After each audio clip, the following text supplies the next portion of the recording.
Supreme Court Justice Antonio Carpio winaswasan ni Senate President Cheese Escudero matapos pangunahan ang desisyon ng Supreme Court ukol sa impeachment. Escudero isinampal sa pagmumuka ng mga retiradong maestrado na wala na silang kapangyarihan pa upang diktahan ang magiging desisyon ng Supreme Court.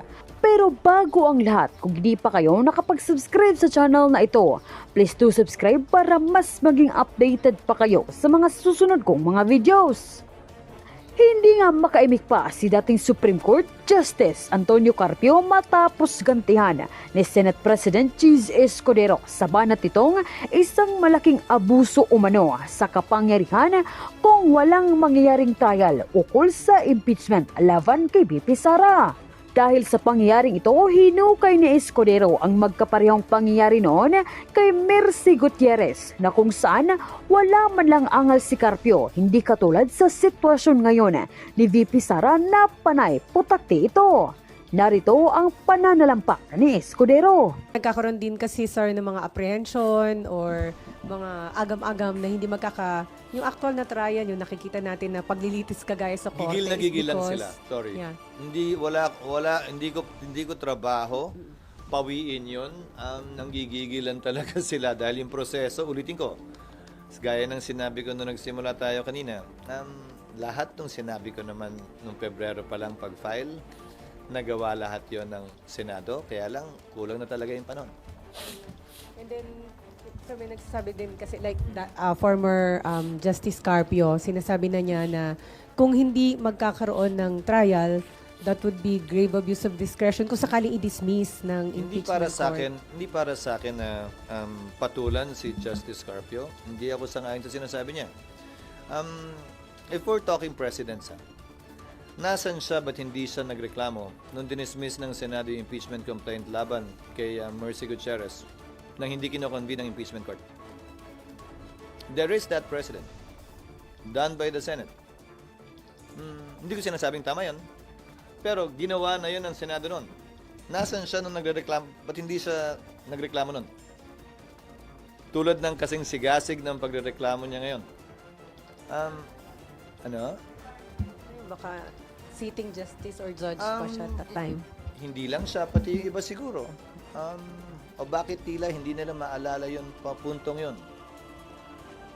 Dinismiss din ng impeachment court yung kaso nung nag-walk out yung prosecutors kay ERAP at ayaw nang bumalik. So kung halimbawa So nangyari yun noon, pero nagkaroon ng paglilitis. Yung isa hindi nagkaroon ng paglilitis, di ba? Nung panahon ni Chief Justice Corona, may motion to dismiss na final yung depensa nung panahon yun. So that's part of the process. All of these are part of the process. Yung agam-agam nilang biglang tungkol dyan, sa totoo lang, dapat sining na panood na nila yan eh. Di ba? Nakita na natin yan nangyari sa kasaysayan eh. At walang dahilan, para sa akin na magbigay sila ng duda, maliban na lamang kung init sila, na magkaroon na agad ng trial sa lalong madaling panahon base sa kagustuhan nila. So, SP, ibig sabihin, may power, may poder talagang impeachment court na mag-decide sa dismissal. And kung sakaling ganun, hindi yon maituturing na grave abuse of discretion for having that, dahil meron kayo ng ganung power? Hindi siya bilang retired justice ng Korte Suprema ang pwede magsabi nun. Ulitin ko ulit. Lahat ng ito, ang may kapangyarihan lamang magpasya kung may nilalabag na batas sa wala ay Korte Suprema. Hindi ako, hindi kami, hindi mga dating mahistrado. Kung hindi yung mga kasalukuyang mahistrado ng Korte Suprema. Labas doon ang kapangyarihan to try and decide binigay sa Senado. Sorry, clarification lang. Yes. Nasagot nyo na rin po ito dati. Pero if hindi po magsabit nung second document na compliance yung 20th Congress House, what happens Then dito? the court will decide accordingly. Hindi ko alam, ayokong pangunahan. Kasi iba na rin yung composition ng court. Pero sir, di ba, you mentioned before na pwede pa rin kayo mag-decide to continue the trial even without that. Remember, I also said the 19th cannot bind the 20th. The 20th Congress, the 20th Impeachment Court, the 20th Congress Impeachment Court, the 20th Congress House can reverse whatever decision was made by the previous Senate, by the previous impeachment court, by the previous Congress. So pwedeng baguhin yung order ng impeachment court na papasok. Pwedeng i-modify yon, pwedeng i-abandon yon. Decision ng impeachment court yan. Pwede rin pala, sir, na wala silang compliance doon sa number 2 doon sa order, pero may assign silang prosecutors. Lahat yon posible din pa. Ayokong pangunahan. Sa tigas ng ulo nila, ayaw nga tumanggap ng pleading. So, hindi na ako magugulat kung gagawin mo nila yon. Biri mo, pagtanggap lang ng order, pagtanggap ng pleading, pagtanggap ng answer, pagtanggap ng appearance, pati yon papahirapan. So, hindi na ako magugulat, sa totoo lang. Pero magkikita-kita kami sa tamang panahon, kaugnay sa mga ganyang ginagawa nila sa panahong ito. Sir, other issue? Sir, other issue? Hindi, bilang impeachment court at bilang litigant. Bilang party litigant. Hindi naman, pero hindi ko maintindihan sila yung gigil na gawin to. Tapos, pagdating sa pagtanggap ng mga kopya para magpatuloy na, bakit pinapahirapan yung mga process servers? Sir, other issue? Nag-meeting kayo kahapon ni na Senate President Pro Tempore Jingo Estrada and incoming Senator Marcoleta about Senate leadership po bang pinag-usapan? Hindi kami nag-meeting, kumain kami, magkaiba yun. Pero ano na pag-usapan during your... Wala, kung ano lang. Magkakasama kasi kami dati eh. I was with Senator-elect Marcoleta in the 13th Congress. Nung congressman pa ako. Magkasama kami noon.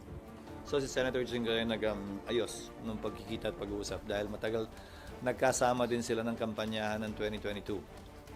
So naimbitahan lamang. So wala pang ongoing efforts para ma-retain kayo as Senate President? Sa Walang 20 ongoing efforts para ma-retain as Senate President. Anong ibig sabihin ng ongoing? Kaibigan ko naman kasi lahat, Sally. Hindi naman porket magkikita kami, yan lang ang pag-uusapan namin. Natural at normal na magkita, magsama-sama siguro kami dahil magkakatrabaho at magkakaibigan kami noon man o ngayon. Pero may ilan po mga senador na nagsasabi na parang may mga text messages na hinihingi na yung suporta para sa iyo o kaya kay former Senate President Tito Soto. So, meron po bang ibang Sabi Nino, at asan yung text kong ganon? Sir, nagsalita dyan sina Senator Kiko Pangilinan. Sinabi nila meron na silang nakuha na ganun may nakikipag-usap para nga kunin yung suporta. Sa party ko, wala pa akong mini-message na ganon. Pero may mga supporter mo na kasamahan mo na sila yung nag-e-effort na makumuha Hindi ng para sa akin, support. magsalita para sa kanila. Pero wala pa kaming pag-uusap. Actually, parang nakatulog lang ako at nakabawi. Mga itong nagdaang linggo lang eh. Naka-11 hours Pero ako sir, isang araw. are you still confident na during that time, kayo pa rin yung Senate President? Hindi to question ng may kumpiyansa o wala. Mangyayari ko anong mangyayari. Panibagong botohan ito. Hindi ito pagpapalit ng liderato base sa kawalan ng kumpiyansa. Ito'y panibagong botohan talaga para sa 20th Congress kung sinong mamumuno ng Senado. Magiging crucial. SP patuloy po yung pagkipag-usap niyo sa mga senators. Kasi sabi ni Senator Erwin, tinawagan niyo rin daw po siya. Matagal na yun bago pa, nung nanalo siya. Siyempre, kinongratulate ko siya nung nanalo siya. But that was the last time I talked to him, I think. During the recess. Tuloy ba yung panliligaw? Hindi ko matatawag na panliligaw eh. Pakikitungo. Normal na pakikitungo. Dahil ngayon, dahil ang term ko ay hindi naman nagtapos ng June 30, so yung mga pangailangan nila dito sa Senado mismo, sila yung mga bagong halal, sila Senators Soto, Lacson, Marcoleta, Villar, Camille, Erwin, kaugnay sa mga briefings at sa mga opisina, tinutulungan namin silang maasikaso. Sir, magiging crucial ba o malaking factor sa Senate leadership yung distribution ng committee chairmanship? Palagi naman, pero sobra naman yung committee dun sa tao. I think we have 41 committees and we only have 24 senators. Marami na ho nagpapaabot sa inyo ng mga incumbent at newly elected senators na mga gusto nilang committee chairmanship. Wala, hindi marami. Meron na. Kasi marami din naman incumbent eh. Pero dun sa mga incoming, sir. Wala pa. Hindi pa namin napag-uusapan ng definite. Ano? Ma. Ano mang numero meron ngayon? Sino man? Sa totoo lang, Nagbabago yan, lalo na kung ganito pa katagal, mahigit 1 buwan pa. But you want to still be the Senate President for the 20th? I will not shirk from that responsibility, let's put it that way. Hindi ko tatalikuran yung responsibilidad at pagkakataon na yon. Pero magiging open ka, sir, sa ano yun? Term sharing. Hindi ko alam kung saan galing yon, kaya hindi ko kukomentaryuhan yan. Sir, pero Hindi possible. galing sa akin yan. Pwede maging option yun, sir. Hindi na pag-uusapan. Saan ba galing yan? Ay, hindi, may mga previous kasi di ba na nangyari, sir. Bigla naalala niyo yung mga president dyan sa impeachment? Hindi. Ganon. Ah, sir, other issue. Okay, other topics. Sir, So, yun, Sir, Yes. other topic din ako. Other topic ka na? Apa.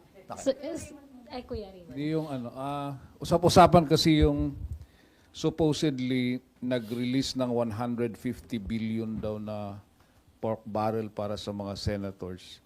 May listahan sila doon na number 1 is Bulacan, 12B, 9B ang Sorsogon, and kaya dalawa yung pangalan nyo na nababanggit na gaano ba ito katotoo? Saan nanggagaling kung itong mga ganitong klase? Sa pagkakaalam ko, FLR ang malaking bahagi ng budget at hindi pa nare-release. Hindi ko pa nalalaman kung anong porsyento, anong lugar yung na-release at hindi. Pero sa pagkakaalam ko, dahil sa pag-review ng Pangulo, kung maalala mo, NFLR karamihan ng mga releases. So ng wala, buong gobyerno, ng buong gobyerno. Hindi ko alam kung dahil sa eleksyon, hindi ko na rin natutukan. pero may ganun nga listahan na May ano?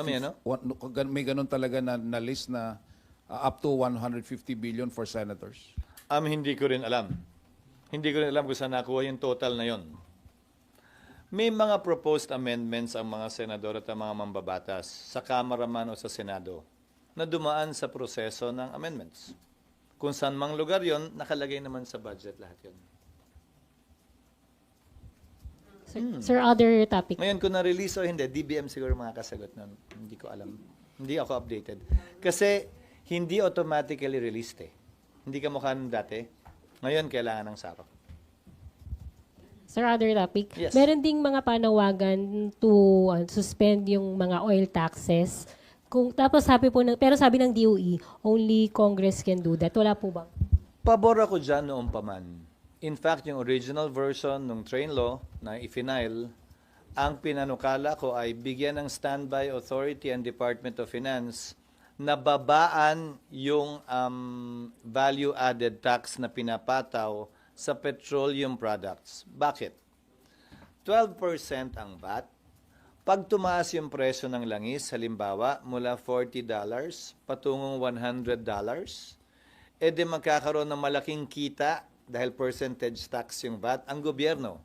Hindi ba mali yun? Babalikatin, papasanin ng sambayanan yung malaking kita ng gobyerno, samantalang wala naman yun sa pinroject nilang kita para sa taong yun.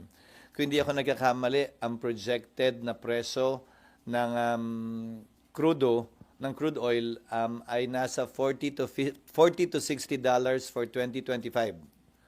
Pag pumalo yan ng 80 100 dahil sa kaguluhan sa Middle East, edi may malaking porsyentong makukuha ang gobyerno, hindi naman niya tatama yon.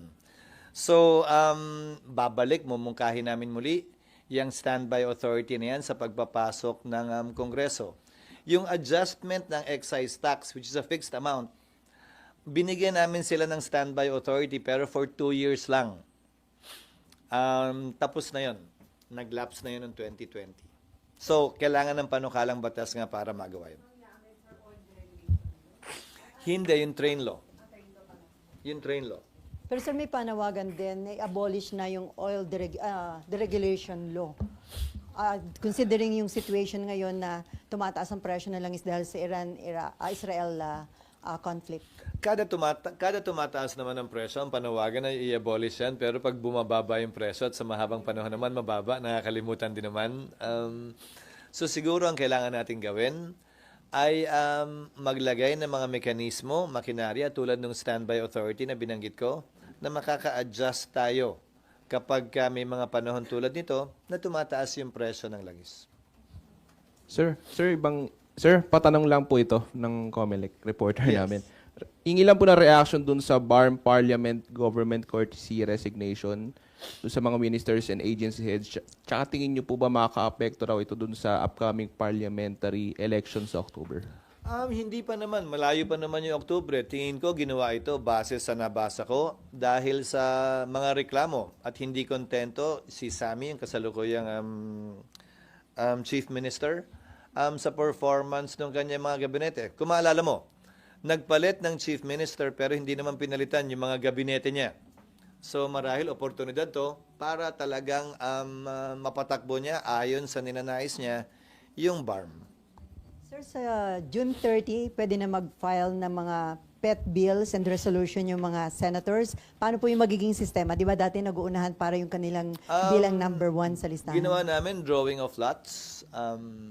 Drawing of lots ang ginawa namin. Pagbabalik yan sa nagdaang practice ng Senado na para patas, parehas. Kasi ang inabutan ko, may priority ang Senate President, tapos yung senior.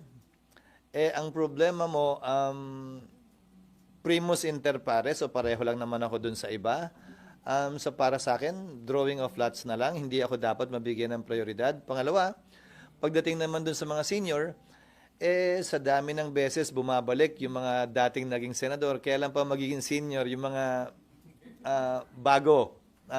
So, sinubukan naming pantayin yung pagkakataon na makapag-file ng bill. So, first 10, raffle. Second 10, raffle. Tapos yung subsequent ones, first come, first serve na. So hindi na mangyayari yung nagpupuyat sila, sir, dito para mauna. Hindi na.